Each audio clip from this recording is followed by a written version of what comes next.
Hi, everyone. Thanks again for joining us. My name is Maggie. I am a senior analyst at Center for Resource Solutions.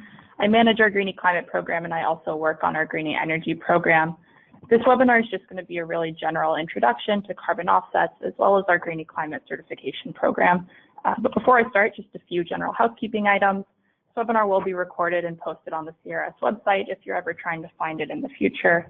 And we will have some time at the end for questions. So if you have any questions as I'm going through this presentation, feel free to just type them into the box and I'll try to get to them at the end.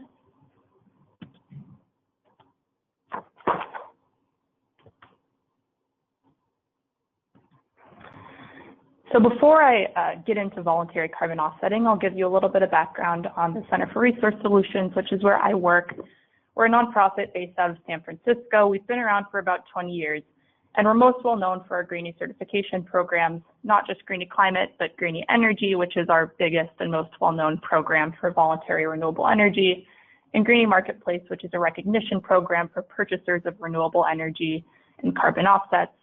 But we also do a lot of other things. So we provide policy guidance and expert assistance internationally, and we host the Renewable Energy Markets Conference every year in October. This past October, it was in Houston, and next year it will be in San Diego. So generally with these presentations, we would start by giving a little bit of information about climate science and carbon in the atmosphere and how carbon can lead to climate change in the atmosphere. But there have been so many great reports put out recently about the current state of climate change. I figured it might give you a little bit more relevant context to talk about some of the findings from these reports. So I'm going to really briefly go over the IPCC's most recent report, Global Warming of 1.5 degrees Celsius. For those of you who don't know, the IPCC is the Intergovernmental Panel on Climate Change, put together by the UN. It's kind of the leading authority in the world on climate change. And they put forth these reports that are really great. They kind of talk about the state of climate change at any given moment, but also about different pathways moving forward and the way that climate change will impact the Earth. So in this most recent report, they mostly talk about the impact of global warming of 1.5 degrees Celsius. That's a pretty ambitious threshold, but it's one at which most of the worst consequences of climate change won't occur. And they compare that to warming of 2 degrees Celsius across the world. And it's a pretty ambitious target again. Under emissions in line with current pledges under the Paris Agreement, global warming is expected to surpass 1.5 degrees Celsius, even if they're supplemented with really challenging increases in the scale and ambition of mitigation after 2030. It's also worth noting that human activities are estimated to have already caused approximately 1 degree Celsius of global warming above pre-industrial levels. And if we keep at the current rate we're going with emitting greenhouse gases, global warming is supposed to reach 1.5 degrees Celsius between 2030 and 2050. So that's the next 10 to 30 years. But I've pulled some just facts from the report to go over really quickly. If warming was to exceed 1.5 degrees Celsius, we would see about 70 to 90% of the coral reefs disappear in the world. About 14% of the world's population would be exposed to heat waves under 1.5 degrees of warming. That increases to 37% at 2 degrees of warming. So that's a difference of 1.7 billion people. At 2 degrees of warming by 2040, more than 70% of coastlines will see sea level rise greater than 0.2 meters. That's 8 inches. And obviously you can expect more flooding, droughts, and extreme weather events after surpassing 1.5 degrees of warming. And warming of over 1.5 will also lead to large increases in ocean temperature and ocean acidity. That obviously will reduce marine biodiversity and fishery yield. And finally, any warming over 2 degrees is projected to result in the extreme loss of terrestrial and marine habitats. Most of that would be irreversible. And there's a high confidence that the probability of a sea ice-free Arctic Ocean during summer is substantially higher at 2 degrees Celsius of warming compared to 1.5 degrees. That might not sound like that big of a deal, but sea ice is really crucial in regulating the Earth's climate and reflects a lot of radiation during the summer. So of course, these risks are completely dependent on how much we end up reducing greenhouse gas emissions. So I pulled this next figure from the IPCC report as well. And I like it because it outlines some of the potential actions we can take across the world that would end up reducing emissions in a meaningful way. And for those of you who are familiar with carbon offsets, you might notice that some of these activities are actually in line with other activities that can create offsets. So that leads me into the voluntary carbon offsetting part of this presentation. Voluntary carbon offsetting is a really great tool for corporates and individuals and even countries sometimes if there are schemes implemented to reduce carbon footprints. So obviously the first question is, what even is a carbon offset? The answer is it's 1 metric ton of carbon dioxide equivalent emissions reductions. That might not mean a lot to you if you're not already familiar with carbon offsets. So pretty much what it means is when you purchase an offset, you're taking ownership of emissions reductions that occurred somewhere else in the world to diminish your own impact. And there are 2 things that are really important to think about when you think about a carbon offset. The first is that they're intangible. It's an intangible representation of ownership of greenhouse gas emissions reductions. So when you think about it in comparison with a tangible purchase like a toaster, you can hold it and you know that no one else does. You can plug it in to see that it's working. But with offsets, when you click and buy them online or if you sign a contract, you don't inherently know that you own it or that it's working. So there are assurances across the entire life cycle of a carbon offset that provide those assurances, and I'll get into that a little bit later. The second thing to note is that carbon offsets are a global commodity. So this is a figure I pulled from Ecosystem Marketplace's Voluntary Carbon Markets Insight report. It's a really great report. I highly recommend reviewing it if you're interested in these figures, but this just shows everywhere in the world that carbon offsets were generated in the past 10 years.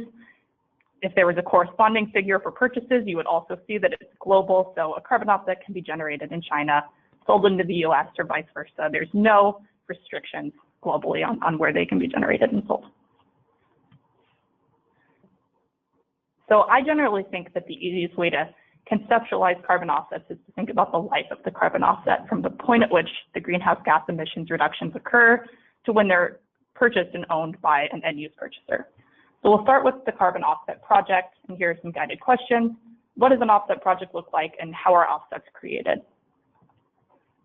Well, the answer is that there's no real one offset project. There's many, many different types of offset projects. Pretty much any project where emissions can be reduced could potentially become an offset project if there's a corresponding methodology, and I'll talk about that a little bit later as well.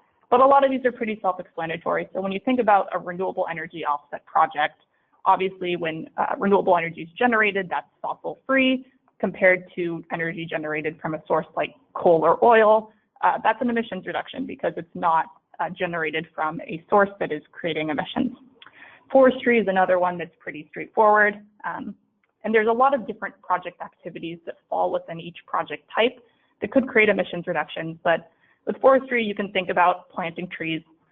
Trees are sinks for carbon dioxide. So into the future, when you plant a tree, that's going to be a reduction in carbon emissions into the future. But again, these are not the only offset projects. There are other ones that are really common as well. So transportation projects are common, like increasing access to public transportation, and even household devices. So implementing technology that reduces emissions within the house, like cleaner stoves and water purification. But at each project, what has to happen is emissions reduction, obviously.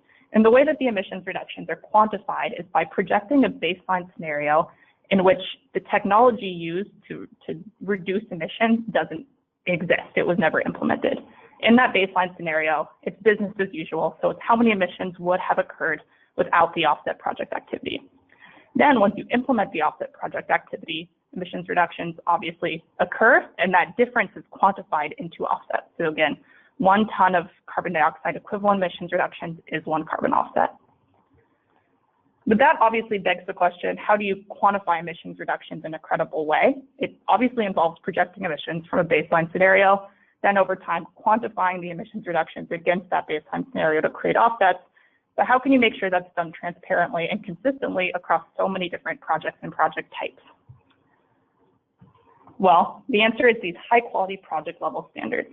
I've listed 4 here: Climate Action Reserve Verified Carbon Standard, the Gold Standard, and American Carbon Registry. There are more, but through Green Climate, we endorse these 4 because of their transparency and rigor in standard development, and I'll get into that a little bit later as well. But fundamentally, what these projects do is they develop what we call methodologies, which are criteria against which emissions reductions are quantified for different project types.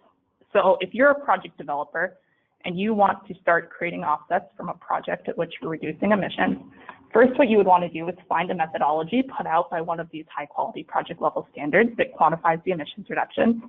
Then once you do that, you write out a project description, pretty much outlining exactly how your project fits the criteria and the methodology. And that has to be validated by a third party. Once it's approved and it's in the standard, it's in the registry, the emissions reductions are monitored. And again, those have to be verified by a third party as well. Once the emissions reductions are verified, the offset credit can be created. But at their core, these high quality project level standards are ensuring that all offsets that are registered in their systems meet these 5 crucial criteria that ensure offset quality, called the paver criteria.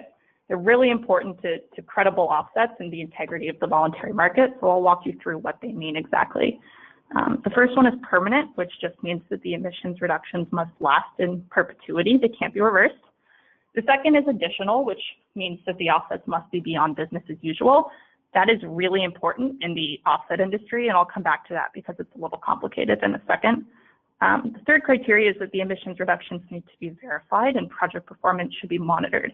So once the emissions reductions have been verified, the project standard setting organizations will issue the carbon credits or the carbon offsets for those reductions, which can then be sold into the market by the projects.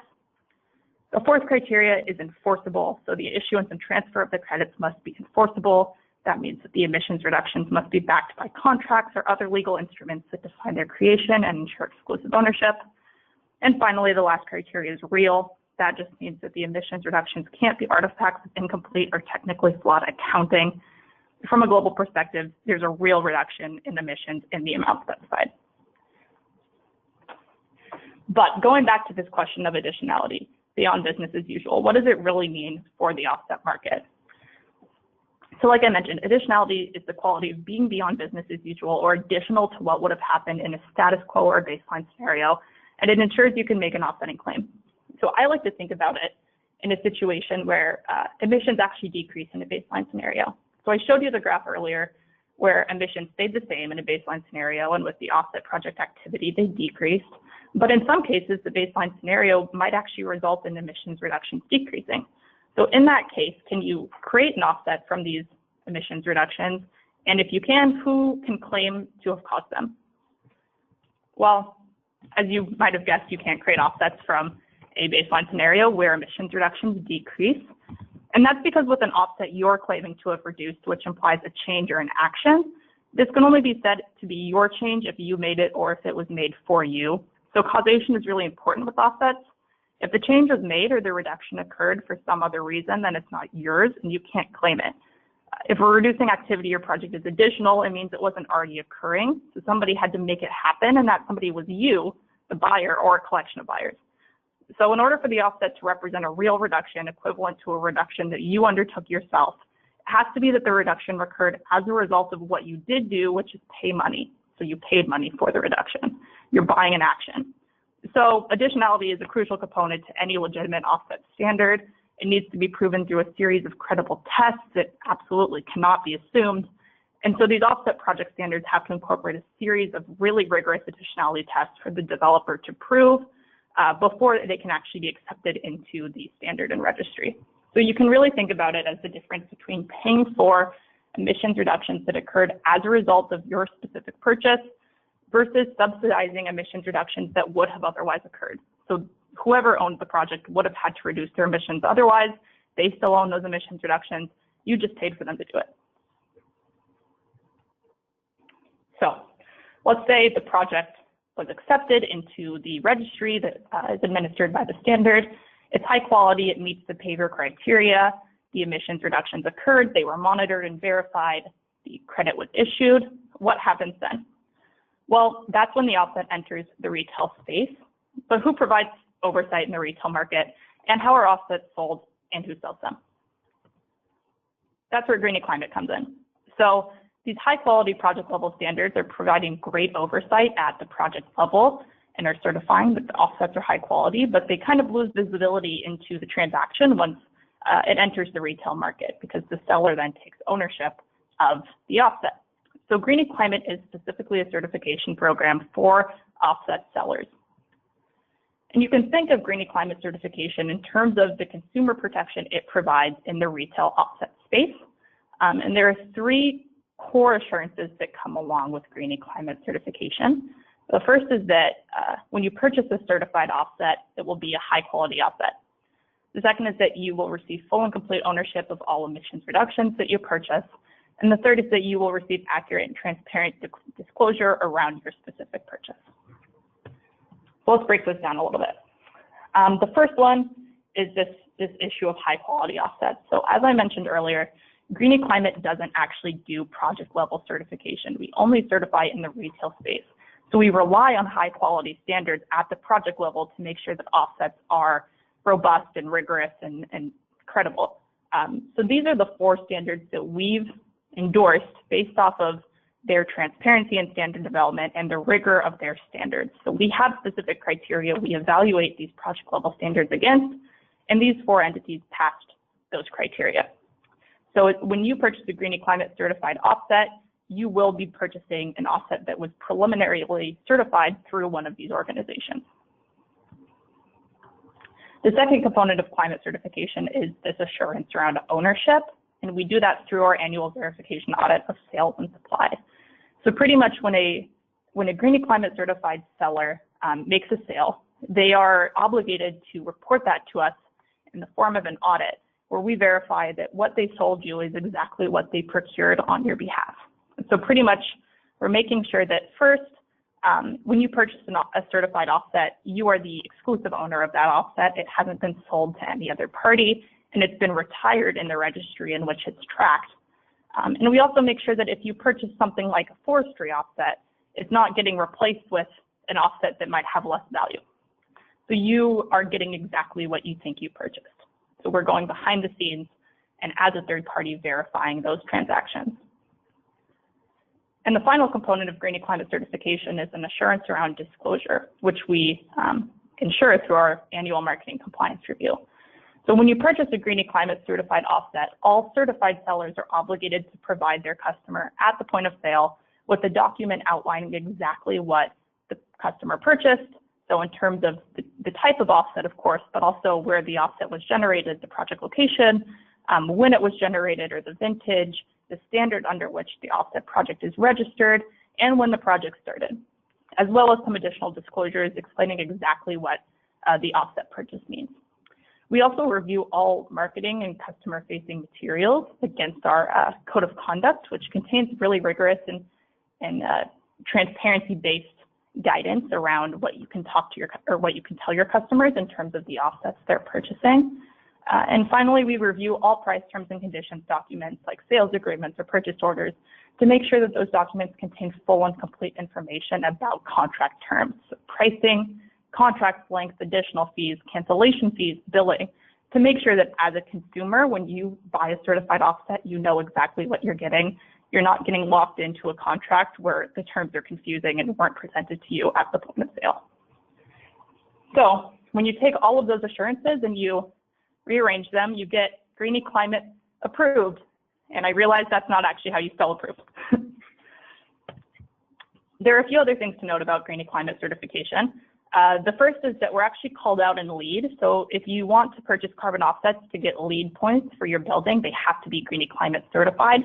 The same thing is true for renewable energy. So all RECs or bundled renewable energy you purchase for your LEED has to be Greenie Energy certified. And we're seeing a real increase in interest in gas offset programs. So what this looks like is sellers who generally sell natural gas might purchase carbon offsets and bundle the two together to essentially offset any emissions associated with the combustion of natural gas.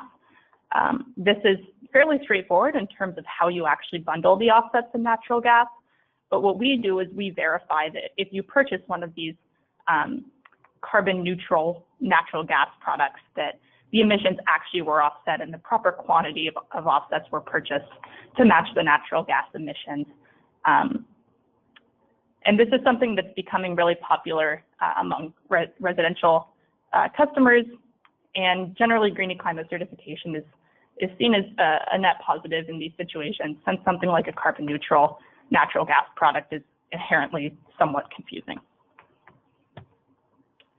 So if you're a purchaser and you're interested in buying some Greenie climate certified offsets, you can go to our homepage, greenie.org. There's a button at the top of the homepage that says Find Certified Resources. Carbon offsets are one of the options there, and these are our certified providers. They offer a wide host of different types of offsets, and that information is also on the website, so you can browse around. But there are also some important considerations in the retail space that don't involve Greenie climate. One is co-benefits. So when we talk about carbon offsets, we've really been talking about the carbon reduction specifically. So the 1 metric ton of carbon dioxide equivalent emissions reductions associated with each offset, because that is really what an offset is. So when you think about certain project types like renewable energy or methane capture, the carbon reduction obviously occurs, but when you think about the surrounding community or the surrounding environment, there's not necessarily much of an impact on the surroundings of the project activity. The offset really is just about the carbon reduction. But for other types of projects, there are actually additional benefits associated with the offset. So if you think about a forestry project that might avoid deforestation, you obviously have the carbon reduction, but you also have this additional environmental benefit where you're preserving biodiversity in the forest, or maybe you're protecting indigenous communities surrounding the forest. You can also think about, there's been a real popular project type recently, which is implementing cook stoves into houses in parts of Africa where they used to use wood. So obviously you have a carbon reduction in terms of the material that's actually being burned, but there's also health benefits because burning wood in a house generally results in pretty serious health detriments to those people. So what's important to note is that most co-benefits exist at the community level and are therefore a result of smaller scale activity. Additionally, co-benefits can create barriers to project activity. So for those reasons, offsets with attached co-benefits are generally more expensive. This isn't something we track here at Greenie Climate. We're actually very blind to price in the market, but it's still an important consideration when you're looking to purchase or sell offsets. What story do you want to tell? So you can always just buy offsets that have no additional benefits attached to offset whatever you're doing and just claim the carbon reduction. But if you want to tell a real story, sometimes it's worth paying a little bit extra to be able to talk about the co-benefits associated with the project. Again, this figure was taken from the Ecosystem Marketplace report. So finally, when the offset leaves the retail space and it's purchased by an end user, how are those offsets used and what emissions can the offset purchase be applied against? You can kind of divide everyone's emissions into 3 scopes. So as an individual, I have 3 scopes of emissions. As a company, CRS has 3 scopes of emissions. All entities have these 3 scopes of emissions, and they represent different types of emissions. So scope 1 are direct greenhouse gas emissions from sources owned or controlled by the entity. So if I have a car and I go drive it, those are my scope 1 emissions. Scope 2 are indirect emissions associated with the generation of electricity, heating and cooling, or steam purchased for the entity's own consumption. And scope 3 are all other sources of indirect emissions not covered in scope 2. So that can be personal travel, employee business travel, transportation of products, materials, waste, outsourced activities, production of imported materials, a whole host of other things. It's easier to think about if you think that scope 2 and scope 3 are the direct scope 1 emissions of others, but you're claiming some responsibility for those emissions. So the great thing about offsets is their flexibility. If you are familiar with the renewable energy market, you might know that RECs or renewable energy credits can only be applied against your scope 2 emissions because those are the ones associated with electricity. Offsets can actually be applied against any scope of these emissions. So when you're looking to reduce your own emissions, generally scope 1 and scope 2 are fairly straightforward. If I wanted to reduce my scope 1 emissions, I could drive less, and if I wanted to reduce my scope 2 emissions, I could purchase renewable energy. But for scope 3, things start getting a little bit difficult because you really don't have full control over those emissions. So offsets are a great tool when you're looking to offset your scope 3 emissions, and you've already reduced as much as you possibly can in terms of scope 1 and scope 2. Although, of course, you can buy offsets to offset your scope 1 and scope 2 emissions as well. So I figured we would end this part of the presentation just talking about some recent developments in the voluntary offsetting space. The first one is the Paris Agreement. Most of you are probably familiar with this, but all signatory countries for the Paris Agreement agreed to lower their greenhouse gas emissions. Article 6 of the agreement actually addresses offsetting and sets up a few different trading schemes, both international and domestic. It's a really complex issue, and a lot of players in the voluntary offsetting space are working on developing rules and schemes for trading offsets under this agreement. But more specific to offsetting is this initiative called CORSIA, or Carbon Offsetting and Reduction Scheme for International Aviation. Like I said, the Paris Agreement addresses emissions within each country, but doesn't necessarily address emissions that occur across borders, notably, within the aviation sector. So in 2016, the International Civil Aviation Organization adopted a sector-wide offsetting scheme called CORSIA for international flights.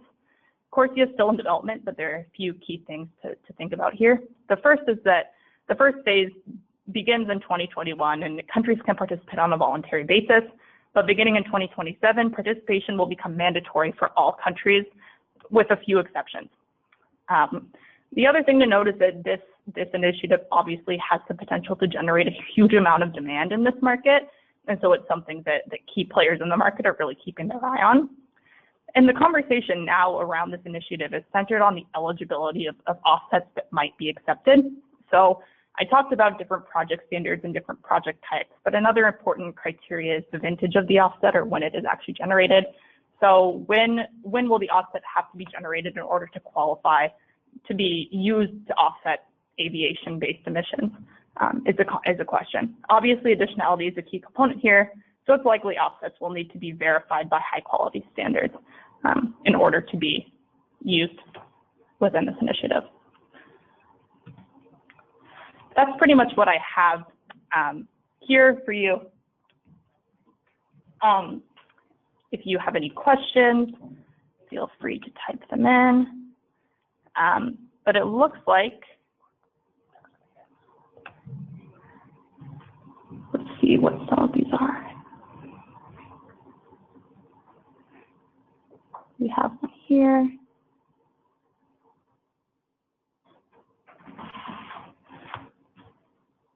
So one of my colleagues has already responded to some of these, but I can still go over them. Some on our campus view offsets is buying your way out. How would you respond? Also, will a recording, including audio, be available so I can share with them? Yes to the second question. And to your first question, it's definitely a common thought amongst people who are familiar with offsets. It's definitely true that offsets have gotten somewhat of a bad rep in the past. And that's also why I mentioned the thing about scopes. So kind of a common train of thought within the offsetting community is you should reduce as much as you can personally, and then use offsets to reduce what you can't, personally reduce. Of course, there are also people who think that offsetting is an effective cost abatement tool that should just be used because it's, in many cases, the most cost-effective way to reduce your emissions. And in terms of the atmosphere, it doesn't care whether the 1 metric ton of carbon dioxide equivalent emissions reductions occurs at your house or a result of your actual actions versus you purchasing those emissions reductions. So it's definitely an issue that has multiple perspectives and can be contentious, but I generally like to think about it in terms of reducing as much as you personally can and then buying offsets to offset what you can't.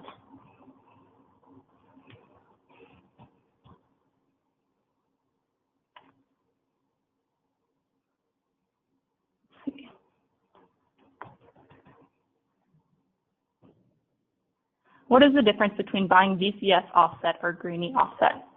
It's a good question. So a VCS offset is certified at the project level, and that is an incredibly important certification. In fact, I would strongly recommend, even if you don't buy a Greenie Climate certified offset, that you buy an offset certified through some project level standard, because it's really the only way to ensure credibility at the project level.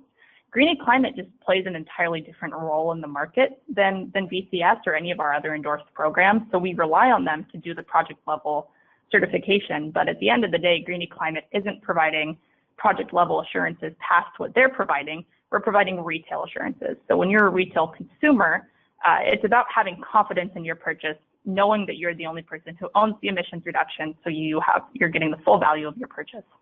and ensuring that you actually receive the types of offsets that you purchased. Again, they're an intangible commodity, so when you buy a carbon offset, you might get a certificate, but past that, there's really no way of knowing that what you purchased is exactly what you received and had the full impact that you would like it to have. So Greenie Climate's just a really crucial part of that assurance process across the life cycle of the offset.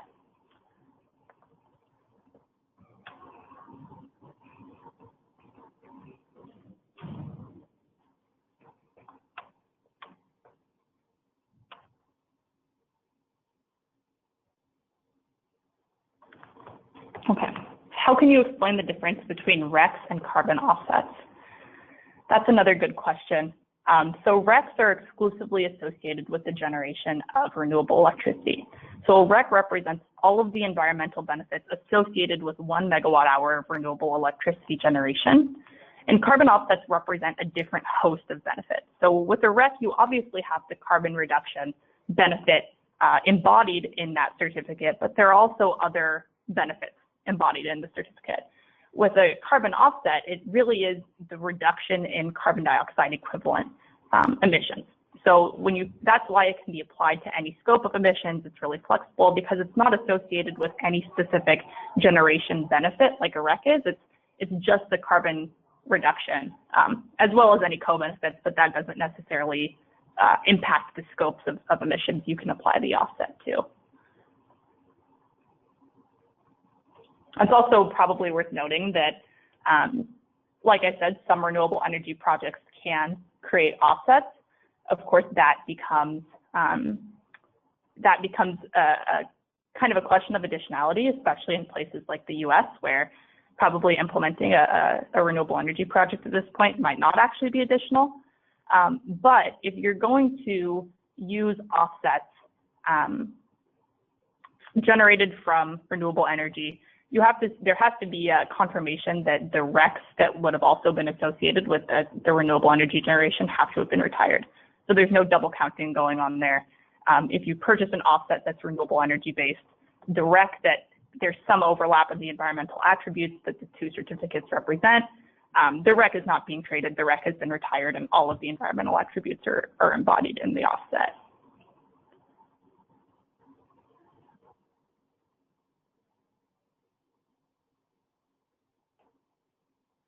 Is there a preference from any of the standards? From our end, absolutely not. We have evaluated all of the project level standards, and like I said, there are more than just the 4 that we listed, but those are the 4 that we've, rigorously evaluated against our Greenie Climate standard, which lists criteria for these programs, and they've checked all of the boxes. So as long as they've met our criteria, we have no preference. Although I will say we're actually working with some of our endorsed programs right now to put out some materials for people new to the carbon offsetting space. So if you are interested in that and you're more interested in learning about the differences between each registry, feel free to follow up with me directly after the presentation, and I can send you some of those materials once they're completed.